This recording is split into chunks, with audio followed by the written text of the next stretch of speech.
11 players participate in a deadly game of Mafia where the winner will take home a lot of money. Using only their wit and reasoning, the players will do their best to survive.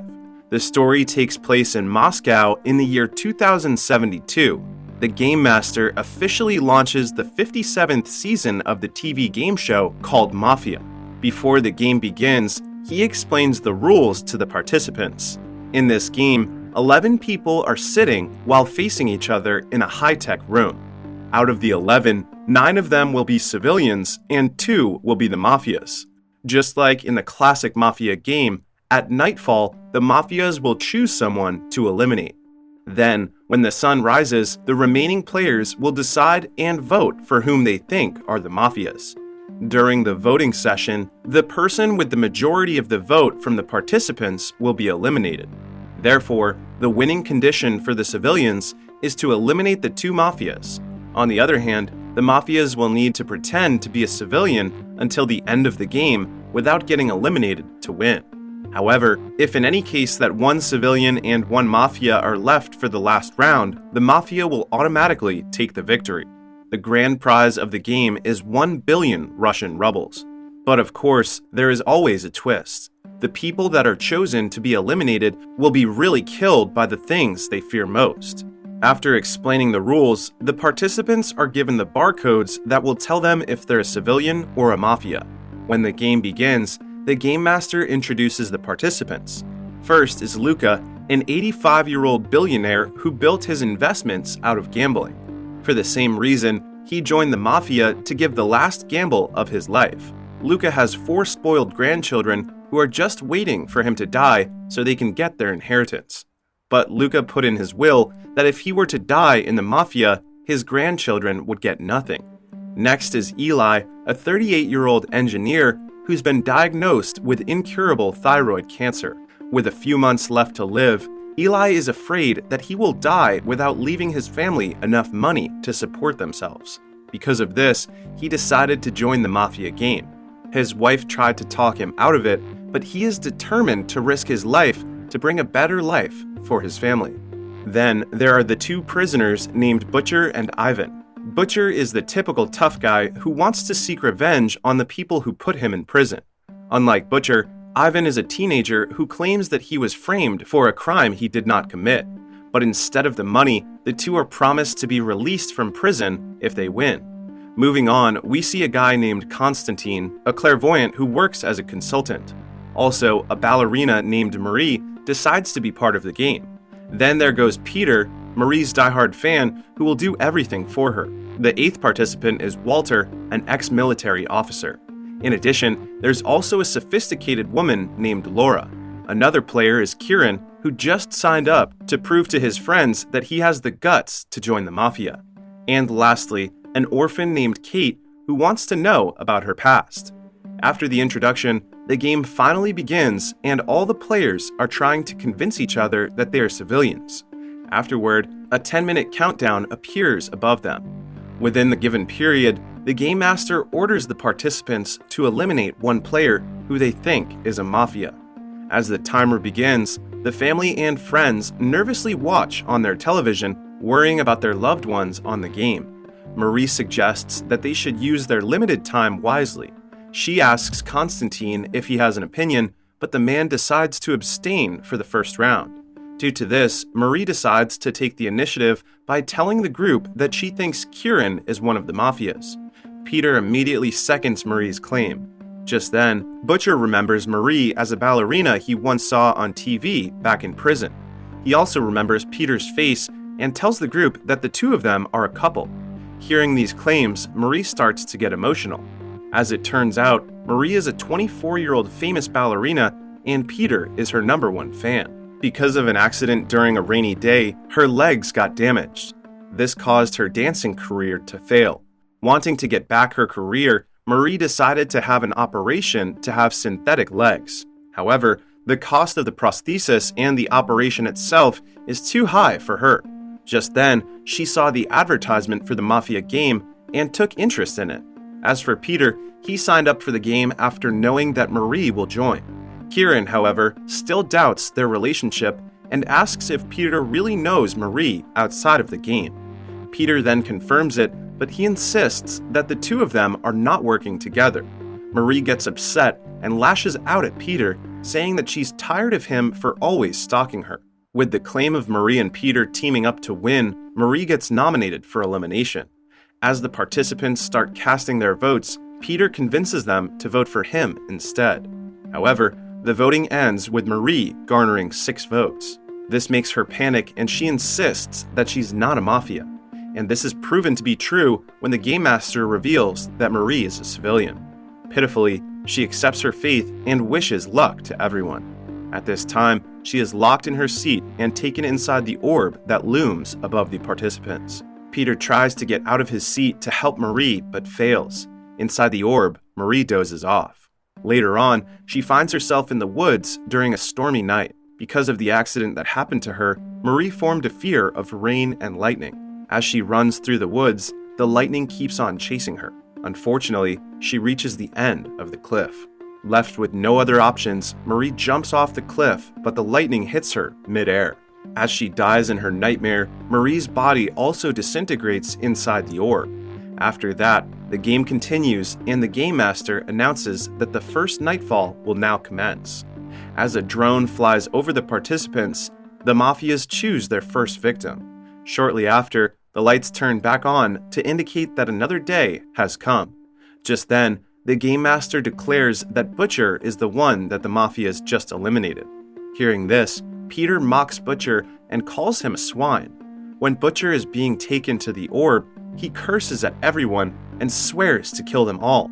But this does not faze the Game Master. Instead, he tells Butcher that he prepared a special death for him. 2 weeks ago, Butcher underwent a psychological evaluation where he was asked about his greatest fear. According to him, he fears nothing and no one, not even death, but he does not want to die like an idiot while being surrounded by idiots. After being taken to the orb, Butcher finds himself in a coliseum. When 2 opponents appear, the people around him start cheering. The 2 opponents start beating and thrashing Butcher, but it doesn't take long before he turns the tide of the battle. Seeing this, his co-prisoners start cheering for him. However, Butcher's opponents just keep on respawning, yet he doesn't stop until they are gone for good. In the end, Butcher takes the win and screams victoriously. Unfortunately, just when everyone thinks he beats the game, he trips backward and impales himself in the neck. Going back to the room, the Game Master tells the group that it is time again for them to find out who the Mafias are. But to their surprise, the time limit they have will be reduced for each voting round. In this round, they only have 8 minutes to decide. Constantine begins the discussion by saying he knows who the Mafias are. According to him, he has mastered his clairvoyance ability at such a young age. People also call him the Black Messenger, as he delivers the future during crises. It is also noted that his only fear is dying of old age. Continuing the discussion, Constantine declares that Peter is one of the Mafias. Hearing this, Peter argues that if he knows the truth, he should not have let Marie die. But Constantine responds that he wants the money for himself, so he has no problem sacrificing other civilians for his goal. Because of this thinking, Peter accuses Constantine of being a Mafia as well. The voting then begins with Peter and Constantine as the suspects. After the session, Constantine gathers 3 votes while Peter gets 6. However, Peter is not worried at all because he wants to die and follow Marie in the afterlife. After the revelation that he is a civilian, he's taken inside the orb. Peter starts to dream of waking up in the ocean. Having a great fear of water, he tries to row his way back to the land. But a hole suddenly appears on the boat. When he tries to cover it, his hands get cut. To make matters worse, sharks start coming his way upon smelling his blood. Thinking quickly, Peter stabs one of the sharks with a broken paddle. This causes the other sharks to get attracted to its blood and feast on it. Seeing this, Peter takes the opportunity to swim away. But as he's nearing the land, the island disintegrates into the air and Peter dies in the sharp teeth of the sharks. Yet he dies with a smile upon seeing Marie moments before his death. Meanwhile, the Game Master gives the players another chance to pinpoint a Mafia, before another nighttime comes. Having only 6 minutes to discuss, Walter begins the next round. At this time, he reveals to the group that Ivan killed 2 of his friends after they crashed into a wall because he was drunk driving. However, the fact is that it is not Ivan driving the car, but another guy friend of his. Luckily for him, Ivan was rescued by a woman, but his luck ran out after the parents of his friend pinned him for the crime to save their son. With 2 counts of murder, Ivan is afraid of dying in prison. Ivan insists that he's innocent and that he was just framed. Laura then scolds Walter for targeting Ivan. Ivan thanks the woman and realizes that he is familiar with her face, but she quickly dismisses it. As time passes by, Walter tells everyone to just vote quickly. However, he is the one that gets voted out because of his attitude. Walter is a 45-year-old ex-military officer who joined the Mafia game to know if he deserves to live or not. After a failed mission that causes the death of the young recruits, Walter succumbs to depression. So he is here to let fate decide for his life. When taken inside the orb, he gets to relive the moment he lost his soldiers because this is the most terrifying thing in his life. There, he tries his best to warn his men and save them, but fails. His nightmare ends with him accepting his death with full honor as the soldier he is. Going back to the group, Walter being a civilian means the 2 mafias are still on the run. Another nighttime falls upon the group. Shortly after, the mafias decide to eliminate Laura next. Laura, who looks sophisticated on the outside, turns out to be an alcoholic woman. Because of this vice, she lost her family and career. Despite wanting to end her life, Laura couldn't dare to do so, until one night she witnessed an accident. It turns out that Laura is the woman who saved Ivan's life back then, but his friend's parents forced her to testify against Ivan in court. With this revelation, the young man finally gets relieved that he's now proven innocent after all. Ivan then tells Laura that he forgives her for what happened. Hearing this, Laura accepts her death with open arms. Having a fear of heights, she died in a plane accident. The game continues, and the Game Master gives the participants only 4 minutes to discuss and decide. With just the 6 of them remaining, every vote is starting to get crucial, but Constantine just casually tells the group that they should vote out Ivan. After saying that, he cryptically tells Kate to jump out of her fears, and when she sees a triangle light, she must go there to find the exit. Puzzled, Kate states that his prophecies confuse her. Kieran diverts the topic back to the game and says he doesn't trust Constantine. On the contrary, Eli says Constantine is more trustworthy than Ivan. He also points out that Kieran and Kate seem to be cooperating since the beginning. This is because the 2 of them always have the same vote every session. Constantine interrupts them and insists they should vote for Ivan right now.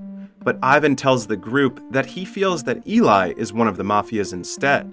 With all the considerations laid out, the 6 participants start voting. Ivan gets 3 votes for Constantine, Luca, and Eli. Constantine, on the other hand, gets 2 from Kieran and Kate. And lastly, Ivan stands with his opinion and votes for Eli. Although Ivan has the highest number of votes, the Game Master points out that 3 is not the majority number of votes for 6 people. For one person to be eliminated in this round, he or she must receive 4 votes. Due to this, the voting session is repeated with only Ivan, Constantine, and Eli as the suspects. The 3 of them stick with their prior votes, but Luca changes his vote from Ivan to Constantine. The current standing now is Constantine with 3 votes, while Eli has 1. To everyone's surprise, Constantine votes for himself to be eliminated and is revealed to be a mafia. Inside the orb, Constantine dies of old age. But while dying, he laughs at the Game Master, saying that he manages to cheat on him. As it turns out, dying of old age is not Constantine's greatest fear, but his greatest desire. However, this doesn't disturb the Game Master even just a little bit. Nighttime falls again, and this time, Ivan is the one who gets eliminated by the Mafia. Kate feels sorry for him, but Ivan says what's important is that his name gets cleared before he dies. It is an emotional moment when Ivan talks to his mom, who's watching the TV right now. After saying that he loves her, he is taken inside the orb where he finds himself back in the prison. There, Ivan imagines his mom on the seaside before he is shot to death. When the game continues, Luca points out that 3 out of the 4 of them should have a unanimous vote to eliminate someone. Just then, Eli tells Luca that Kieran and Kate must be a couple. In fact, Kieran got to know Kate outside of the bar shortly after he signed up for the game. Even if the two had just met, Kate became comfortable immediately with him already. Facing Luca's question, Kieran admits that he met Kate last night, but he doesn't expect that she will be one of the participants too. Hearing this, Luca realizes that either he or Eli will be the next one to be voted out. However, the time runs out and the 4 of them failed to cast their votes. Because of this, the game chooses a random player to be eliminated. And the unfortunate participant is Kate, who is a civilian. When she is about to be taken into the orb, Kieran manages to get out of his seat and holds on to hers. Inside, Kieran and Kate find themselves standing on a fragile glass. After waiting for the right moment, he runs to her and they jump together. The two land in a desert and see a triangle light coming from a rocky mountain. That is when they realize that this is what Constantine told Kate earlier. The jumping and the triangle light are part of Kate's fear. Remembering what Constantine said about the triangle light being the exit, Kieran and Kate make their way there. However, snakes, Kate's another fear, start chasing them. The two manage to outrun the snakes, but a big monster awaits them on the other side. As it turns out, this one is Kieran's fear. Not wanting to lose Kate, he orders her to hide while he goes to fight the monster. During their battle, Kieran discovers that the monster is afraid of the light. Just then, he sees a glass pendant in the shape of a triangle on the monster's neck. He manages to snatch it and uses it to reflect the light on the monster, killing it. Afterward, Kieran and Kate see a rock formation of a face where they can place the triangle pendant into an eye socket. After placing the pendant there, they see an establishment nearby. The two immediately go there, only to realize that it is the orphanage where Kate came from. There, she sees her mother handing her to another woman. In fact, aside from her many fears, Kate is most afraid of knowing why her parents left her. As she gets emotional, Kieran consoles her, saying that what she's currently seeing is not real. And he also promises her that they will find the answer to her question together. Just then, their surroundings disintegrate and they finally come face to face with the Game Master. It is revealed to the two that Constantine is not just a Mafia, but an employee of the Game Master. Using Kieran and Kate, Constantine planned to destroy the game by showing the public how they could beat it. However, the Game Master points out that Constantine failed. Just then, he shows Kieran and Kate that they are still inside the orb. What they are seeing in front of them is another dream created by the Game Master, so he can talk to them. But he's not angry with them beating the game. Instead, he thanks them for giving a love story for the audience to enjoy. Due to this, the rating of the 57th season of Mafia game greatly rises. Therefore, he will let the two live, but he warns them not to do anything to destroy the game again. Meanwhile, back in the room, since the only players left are one civilian and one Mafia, the Mafia automatically wins. Eli, who turns out to be the last Mafia, goes home to his family. He now feels secure and comfortable that when he dies, his wife and 2 children will have enough money to start over. 10 months later, he passes away. On the other hand, Luca finally decides to disinherit his grandchildren. Instead, all his fortunes will go to the orphanage where Kate came from. Also, Ivan's mom receives flowers for random people every day in commemoration of her son. Kieran and Kate then visit Constantine's grave, thanking him for saving their life. Kate points out that although they were successful on that part, the Game Master is still not defeated. At this moment, Kieran tells her that the game is not yet over. The movie ends with Kieran signing up for another Mafia game.